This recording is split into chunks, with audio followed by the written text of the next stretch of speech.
What's up? Ang ka-Team Red Blaze. Yan. Teka lang.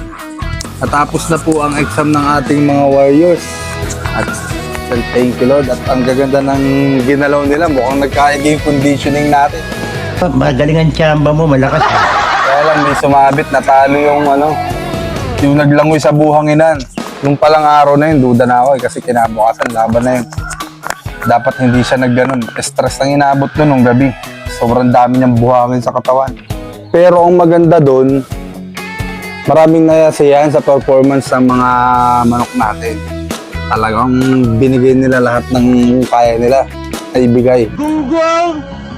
Barinig kita sa mukha eh! Doon na yun nga, sabi ko nga, hindi mawawala ang talo sa laban. Yun, talo tayo dun sa kahit sinasabi nila, malaki, mataas kasi yung kalaban. Eh wala, ganun, doon na palaban eh. Nandun talaga yung nakalagay sa talo. Huwag na natin anuhin yung talo. Doon na tayo mag-focus sa puro positive lang.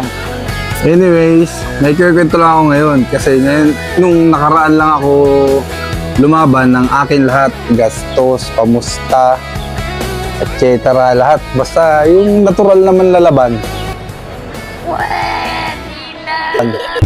Lahat. At ang sarap pala sa pakiramdam ng ganun.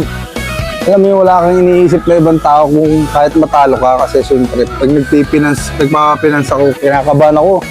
Pag magbababa ako manok kasi pag natalo yun, nakakaya dun sa financer, di ba? Ayun, yung sarili ko ang pusta, wala. Parang ang sarap lang, enjoy ko lang. Bubutaw lang akong ganyan, tapos papakita natin yung galaw ng mga manok natin. Pag nanalo, okay lang din. Minimum lang. Yun. Yun pala yung nakaka-addict doon na pag nanalo ka, syempre ang sarap kasi pag nanalo ka parang hindi nagalaw yung kapital mo tapos nadagdagan, parang gusto mo itaasan pa yung gusto mo eh. Lalo na first entry ko, nag-champion agad ako. Eh, laki agad ng pera ko. Pero di ako nagpasilaw, di ako nagpatalo kay Satan. Hindi, minimum lang ang nakaset dito, ganun lang. Patsarang kita sa mukha eh. Kasi ang gusto ko dito sa kaya money defense ako lagi. Kahit manalo or may matalo, may uwi akong pera. Siyempre para sa team, para sa mga nag-abyad, para sa mga nagpuyat at nag-alaga ng manok.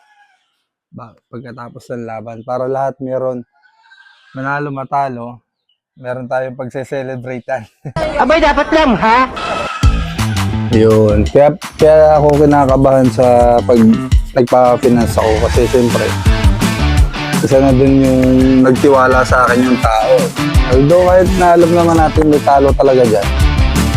Pero sa isang banda, parang nakakaya pa rin pag natalo. Kasi ako sa akin, magbibenta ko naman. Gusto ko lahat, 100%. Gusto kong masaya ang buyer ko.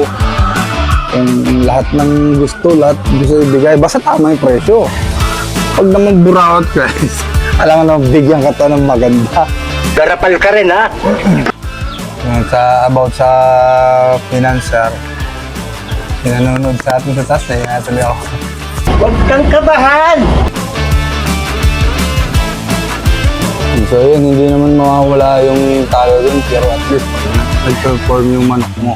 Kung talagang talo, hindi talo. Wala tayong magagawa dun. Siyempre may kasamang pabiyanasan na rin dyan sa sabong eh. At least, pag nagkameron ng moment yung manok ko at naka-open, sigurado ko hahalbusan niya ang mga manok niyo. Kaya bang, puro forma, paano mo sinabi? Kahit naman sa pagbebenta, pag hindi satisfied yung bumili sa akin, pinapaltang ko yan. Basta huwag nyo gagalawin. Kasi kaya dinidelay ko minsan iba na yung itsura ng manok kasi babalik nyo pa sa akin. Kung baga may nagalaw na kayo dyan napakilma nyo na. Hindi ko na kukunin nyo. Pero kung yun na yun pa rin yan, kahit pagka-chat nyo pa lang sa akin, nakita ko yung video sa inyo at tumangkal sa lugar nyo, paltan ko agad yan. Eh pag may nagalaw na dyan, syempre magdadalawang isip pa ako na Pero kung gano'n, huwag kayong mag-iyak agad. Papaltan ko yan, huwag kayong mga iyakin. Kasi nasa pag-uusap naman yan eh. Aray ko! Ako si Miko Cabral, ang Red Blaze Game Farm Champion.